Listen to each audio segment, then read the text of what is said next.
Good morning. So this is my first YouTube review video ever, and it's the first of what I hope will be many on a wide variety of subjects and topics. But I thought it would be kind of fun to kick things off by doing a series of reviews on coffee, which is one of my favorite subjects. And so I'm starting this off in what I call my lounge, which is the place that I have my first cup of coffee every single day of the week, just about anyway, before packing up my backpack and heading out on the trail. So I thought today I would tackle this variety of coffee. This is called Las Promesas from Bird Rock Coffee Roasters out of San Diego, California. And Bird Rock, they are one of these, smaller companies, small micro roasters, which are becoming, increasingly popular over the past, I suppose, maybe 5-7 years. And longer, but they're starting to gain, I think, strength. And they're kind of like microbreweries in that sense. Microbreweries over the last decade have really become increasingly popular with craft beers and that kind of thing. And so you've got these people who are sourcing and roasting coffee. They're independent, they're small, but they produce some of the best coffee that you can buy, in my opinion. Bird Rock is not the only one out there, obviously. There are, a number of others, plenty of others. But this is the subject that I've got for today. And the way I found actually Bird Rock was I was out in California for a few weeks at the beginning of this year. This is 2019, so this is back in January. And I was staying for 7 days in the village of La Jolla, which is part of San Diego. And within La Jolla, specifically, there's a neighborhood called Bird Rock, which is the location of origin for this company. And stumbled upon Bird Rock Coffee Roasters coffee shop while I was there on my first night. And pretty much spent every day there, reading or writing and just hanging out and taking in the California air. Which, by the way, if you're going to go to California, if you're going to go to San Diego, and if you're looking for a place to stay, the Bird Rock neighborhood itself is just fantastic. Just a nice, quiet, pretty place to stay. And I stayed 3 blocks from the coast, so every night I would go down, walk down to some locations where you can watch the sunset over the ocean, and it's just fantastic. But anyway, that's a side note. Let's take a look here at this coffee that we've got. Again, Las Promesas is the name. This is a light roast coffee. You can see here on the label, this was roasted on September 19th of 2019. I ordered this online, which, by the way, another side note is while I was staying in Bird Rock and visiting the coffee shop, I picked up a bag of their beans. Actually, it was the Goracona was the variety, and used it while I was out there, and then came back to where I live and ran out of that bag of beans. And boy, was I disappointed. And so I went online and actually realized that you can order from them online, which I didn't realize that when I was originally there. So I was happy. So I've been ordering various kinds, various types of their coffees ever since. And I've tried quite a wide range and have been very happy with most of them. So anyway, this is a light roast coffee. It was roasted on September 19th of 2019. It's a single origin bean, a bag of single origin beans. And there's a lot of things that actually impact the quality and flavor of the coffee that you buy. Where it's sourced, that the sourcing of the coffee is extremely important. Whether it's the country that the beans are coming from, the region of the country, the actual even farm, the altitude at which it's the coffee plant is coffee shrubs are grown, the varietals, the actual type of shrubs, the field that it's grown in, the soils, and then you get into how it's processed, how it's roasted, and how it's brewed. I mean, there's so many factors that determine the type of coffee and how it's gonna taste.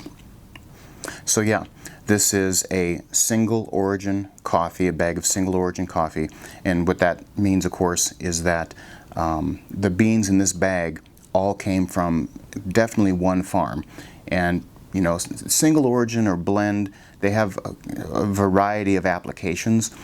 Single origin can sometimes mean just from one country, but I think more often than not, if you're getting a higher end single origin coffee, what you're getting is a bag where the beans all came from one farm and sometimes even just from one field, which is important. It definitely affects the way that the coffee tastes. And a blend coffee, like if you look in the labels and you see single origin or blend can mean a variety of things too. It can mean that it's beans coming from different countries, or beans coming from different regions within a country, like Ethiopia or Colombia, you know, or Nicaragua or wherever. Or beans they're all coming from Colombia, but they're coming from different farms. And that's actually important in terms of looking at how your coffee tastes, because the location that the beans are harvested and processed, they all have a taste of where they come from. Coffee doesn't all taste the same. You know, you might be able to bite into a carrot from Minnesota and a carrot from California, and maybe you can't tell the difference, although there are differences between them. There are significant differences between the beans that you are getting, and it's a higher quality, in my personal opinion, when you have the single origin. It's my preferred bag of beans. Anyway, okay, so moving on from that, we can look again here at the label and see that these beans are sourced, these Las Promesas comes from Nicaragua and from the farm of the producer, Gonzalo Adan Castillo. And these were grown at 1,250 meters above sea level. They were washed, is the way that the beans were processed. That's another important little tidbit of information too. There's different ways that coffee beans are processed. Again, like any subject, there's so many different variations on this, but the three most common, or the three standard I should say, are natural dry processing. There's also another form of natural processing or dry processing called honey processing, which I really do like quite a bit. And then there's washed, which is what we have here. So if you want to understand why processing is so important and how it actually can affect the flavor and quality of the coffee that you're getting, you have to understand a little bit more about what processing is and the nature of the coffee bean itself, where it comes from. So the coffee bean itself comes from a coffee fruit or a coffee cherry, which is grown on a shrub or a tree in a field in some place in the world. And those cherries are harvested and the seeds are extracted from the cherry, or the beans are extracted from the cherry, and then they get processed to become the coffee beans that show up in your various packages of coffee. Well, there are layers to the coffee fruit or the coffee cherry, multiple layers. There's the outer layer of skin and pulp, and if you just kind of imagine sort of like a peach, the peach pit is kind of like representing our coffee beans, and then outside of that is peach skin, and then there's sort of like that fruit inside of it that surrounds the pit. So the coffee cherry similarly has that. You've got the outer skin and pulp, okay, that surround it. Then the next layer in is something called the mucilage. It's also oftentimes referred to as the honey because it's very sweet, it has a sweetness to it, and that the coffee beans are encased inside of that or surrounded by that. And then the next layer in is something called the parchment, which is just like a layer of cellulose that protects each one of the coffee seeds or coffee beans. And then the final layer is the silver skin, which is further inside. It's an even thinner layer that coats the seed, you know, kind of like a skin almost. So the act of processing coffee itself is the removal of those outer layers, okay, extracting the bean, and then preparing it for shipment. Now there's three basic methods for doing that. The first one is, as I said before, it's called natural processing. It's actually a dry processing method where they pluck the coffee cherries off the trees or the shrubs, they harvest them, They gather them all together, and they just dump them all over this sort of like, usually kind of like almost like a wicker or weaved raised bed area, and they let them dry in the sun. They let them dry naturally, and workers push them around and flip them and turn them over a period of time, oftentimes very, weeks at a time. There's also machine drying, which is less common. This is all taking place at the farm. So this is this natural drying method. So the fruit itself, imagine now like a plum, okay? So a plum becomes a prune once it's been dried, or a grape becomes a raisin once it's been dried, but let's go with plum, because a plum has a pit in the center of it. So it just dries and kind of shrivels in a sense. The coffee cherry dries on these drying beds over a period of weeks, and the coffee bean itself stays within the fruit. So all of the skin, all of the pulp, the mucilage, the parchment, the coffee remains encased within that during the drying method. So, and there's also a little bit of a fermentation process that takes place there, but it's very controlled. But that affects the flavor, the ultimate flavor of the bean, because the coffee bean is staying deep within all of that fruity pulp and the mucilage, the honey that surrounds it, and it's taking on more of the natural flavor of the location from which it was harvested. So it's going to have almost like a more intense flavor, and oftentimes more of a fruity flavors, berry flavors. There's a variety of flavors that come from different types of coffee cherries or coffee fruits. So it's going to have the most intense natural flavor, which can be really good. Okay. The next method, with the natural drying, the key that I didn't mention is that the beans themselves eventually do have to be extracted from those outer layers, and that's done by a machine, a hulling machine, which it runs through and it pulls the beans out, but they've taken on again more of that natural flavor. And that's another one of the really interesting things about really well-sourced coffee and well-processed coffee, is that there's no artificial flavors if you get good quality coffee added. You get 100% the natural flavors of the location. So coffees will take on a flavor of the place they were actually taken from, which is kind of cool. All right, so that's natural dry processing. A second form of natural processing, or a second form of dry processing, is called honey processing. This one is, I think, probably a little less commonly known. I'm not really sure, but the honey processing is really interesting, because whereas with the natural processing, the bean is dried within all of the outer layers. In honey processing, what they do is they machine remove the skin and the pulp layer around the coffee bean, but they leave the mucilage, referred to as the honey. It's a very wet situation there. You imagine removing a pit from a cherry, just the skin and some of the pulp, but leaving a lot of the fruitiness attached to the actual pit at the center of a cherry. So the honey or the mucilage and the parchment are sort of left on, okay? And then they are put on, once again, on these beds to dry in the heat of the day or the sun for different periods of time, sometimes weeks, typically weeks. And there's guidelines about even how much light. There's different types of honey processing, which is really interesting. There's like black honey processing, yellow honey processing, red honey processing. There's 3 or 4 different types of actual honey processing, and that is determined by how much mucilage is left on the actual coffee bean as it's drying, as well as how much sunlight they're allowing it to get. But this also affects the flavor of the bean and the intensity. Again, you're going to get more of a fruity flavor, might be a little bit smoother than the natural, the just straight natural dry processing. But there are these degrees of honey processing, which is kind of cool. And then, again, once it's dried, then they are cleaned and bagged and sent off to go to sellers, okay, distributors and sellers.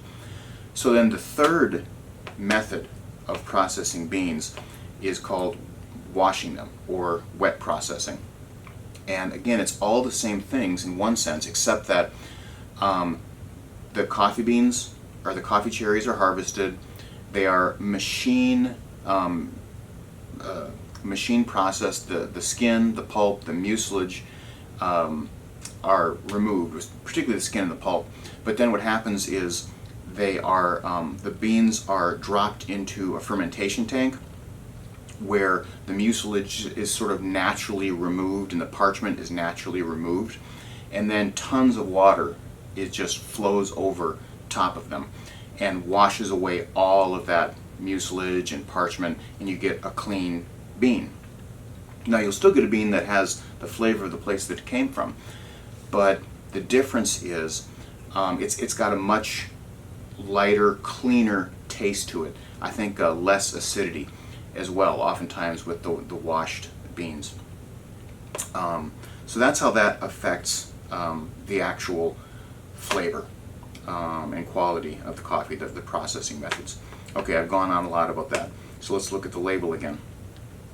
The next thing you've got here is the varietal. And the varietal here is Marsellesa.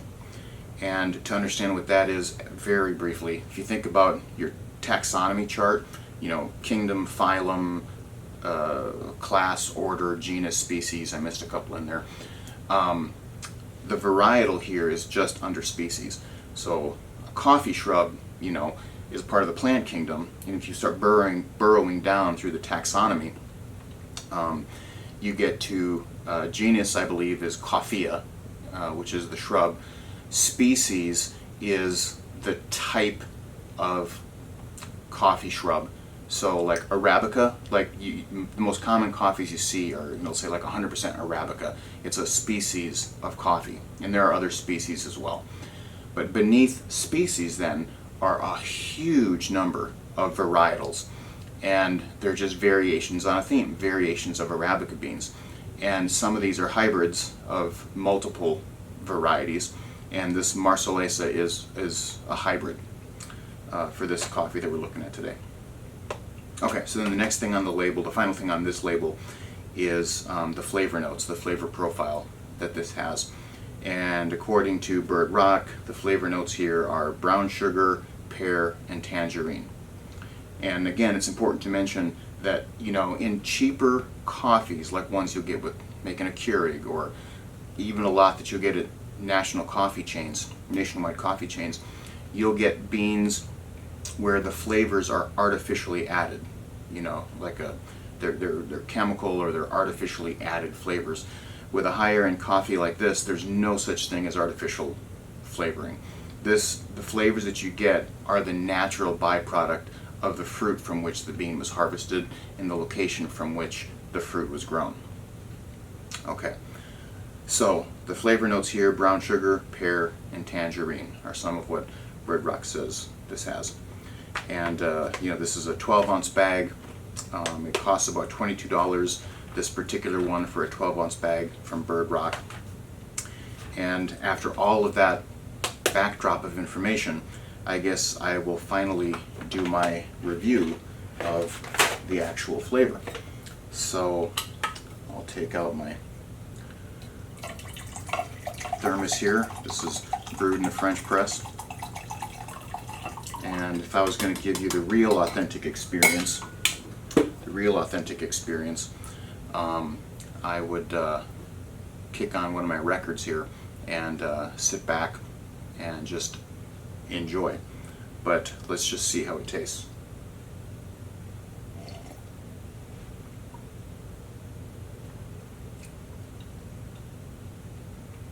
It's fantastic. I mean, everyone has their own preferences when it comes to coffee. Some people can't stand a light roast. They only got to have dark roast. Some people can't stand dark. They got to have light. Everyone's going to have their own preference in terms of whether or not this is considered to be good. But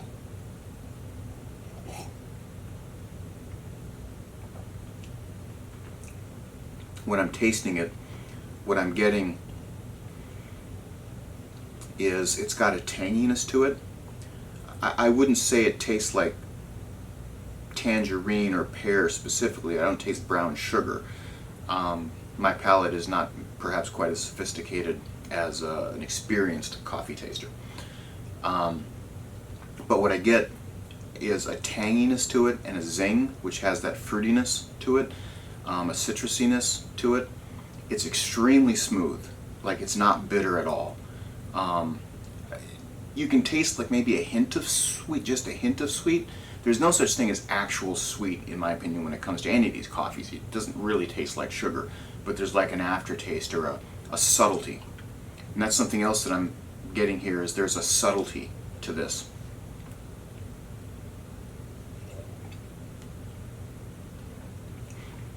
It's very clean. It's very clean tasting, which is consistent with a washed coffee. Very light, not heavy at all. I mean, honestly, if you're a tea drinker and not a coffee drinker, I think you could almost try this, almost, depending upon your bravery. But yeah, that's my review of Las Promesas coffee. And like I said, it's $22 for a 12-ounce bag of beans, and it is definitely well worth a try. Have a good day.